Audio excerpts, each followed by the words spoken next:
1967 எழுதுவதற்கு முன் இருந்த திருப்பட்டூர் வேற, அதற்கு அப்புறம் இன்னைக்கு இருக்கிற திருப்பட்டூருங்கிறது வேற. அன்னைக்கு கூட்டமே இருக்காது, இன்னைக்கு கூட்டம் இல்லாத நாளே கிடையாது. வியாழக்கிழமைனாக்கா கூட்டம் வரும்.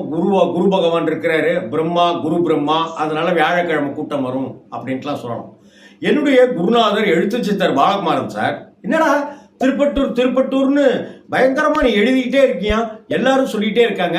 இப்போ நான் திருச்சிக்கு வந்திருக்கேன், சமயபுரம் கோயிலை முடிச்சுட்டேன், திருப்பட்டூர் போகணும், எப்படி போகணும் அப்படின்னு சொல்லி கேட்க, அங்கே இருக்கிற குருக்கள்கிட்டலாம் பாலகுமாரன் சார் வராரு, கொஞ்சம் பார்த்துக்கங்க அப்படின்னு சொல்ல, பாலகுமாரன் சார் தரிசனமெல்லாம் பண்ணி முடிச்சுட்டு வெளியில் வந்துட்டு, நாடா அப்படின்னு வழக்கமாக சில கெட்ட வார்த்தைகள் சொல்லி என்னை அன்பாக திட்டுவார்.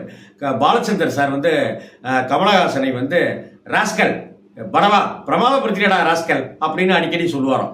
அது மாதிரி என்னை சில வார்த்தைகள் சொல்லி திட்டுவார். அது வந்து அன்பின்பால்